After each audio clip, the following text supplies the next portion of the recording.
I want you to the moon. I want you to the moon. I want you to take me home. I'm falling. Love me long. I'm rolling. Losing control. Body and soul. Mental for sure. I'm already yours. Assalamualaikum warahmatullahi wabarakatuh. Perkenalkan, nama saya Winnie Nisa Umroda, NIM 1962031, Prodi Akuntansi KS2 2019. Dalam video kali ini, saya akan menyelesaikan tugas evaluasi tengah semester, mata kuliah Sistem Pengendalian Manajemen, dan saya mengambil kasus tentang vaksinasi COVID-19. Pandemi COVID-19 merupakan krisis kesehatan global. Di Indonesia, pertama kali mengkonfirmasi kasus COVID-19 pada Senin 2 Maret 2020. Kemudian, virus tersebut terus menyebar hingga saat ini, 11 April 2021, kasus terkonfirmasi COVID-19 sudah mencapai 1,56 juta jiwa. Kementerian Keuangan Sri Mulyani Indrawati menjelaskan kebijakan Presiden untuk vaksinasi COVID-19 yang akan dilaksanakan secara gratis untuk seluruh masyarakat di Indonesia. Vaksinasi merupakan salah satu strategi pemerintah dalam menangani kasus COVID-19. Strategi vaksinasi ini sudah memiliki landasan hukum dari mulai Perpres 99 tahun 2020 mengenai pengandaan dan pelaksanaan vaksinasi hingga teknis dari Kementerian Kesehatan tentang penugasan PT Bio Farma untuk pelaksanaan pengandaan vaksin. Strategi perencanaan vaksinasi COVID-19 diawali dengan Indonesia yang berkolaborasi dengan produsen vaksin Sinovac di Cina dan G42 di Uni Emirat Arab yang telah memasuki uji klinis tahap 3 vaksin COVID-19.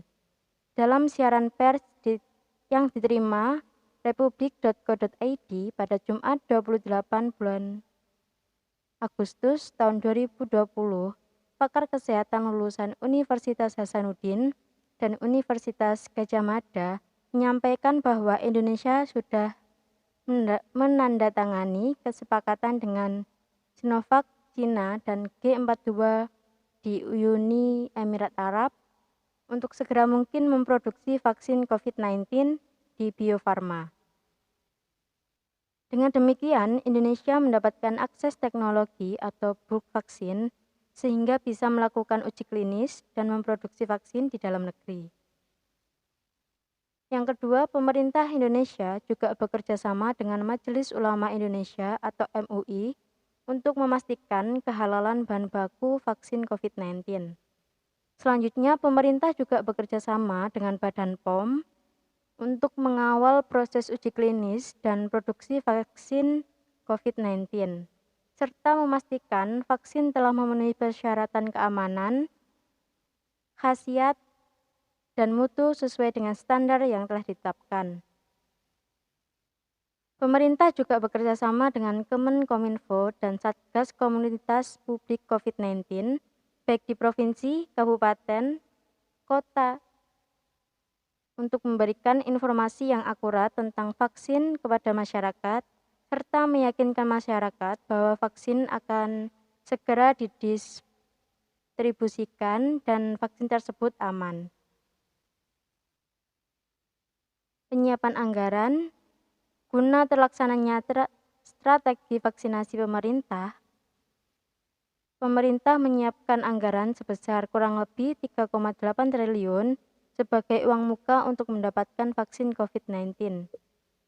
Selain itu, Kementerian Keuangan juga memberikan dukungan penuh kepada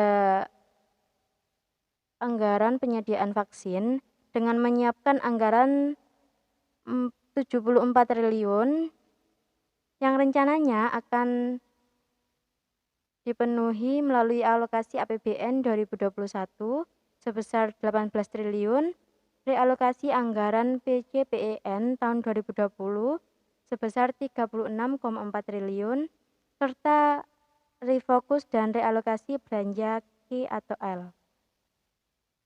Peran serta pemerintah daerah atau Pemda juga sangat diperlukan dalam menangani program vaksinasi, termasuk penggunaan anggaran APBD.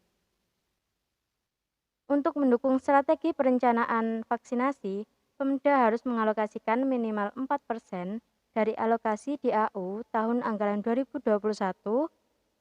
dan apabila Pemda tidak mendapatkan alokasi DAU, maka dukungan pendanaan akan bersumber dari DBH, sesuai dengan kemampuan keuangan daerah masing-masing. Dengan terlaksananya strategi perencanaan vaksinasi COVID-19, diharapkan akan membantu proses pemulihan ekonomi Indonesia, yang saat ini hanya 30% sampai 40%, bisa meningkat hingga 50 sampai 60% pada tahun depan, dan ekonomi akan kembali pulih pada tahun selanjutnya, yaitu tahun 2022. Pembahasan yang saya sampaikan terkait dengan strategi perencanaan dan penyiapan anggaran vaksinasi COVID-19 bersumber dari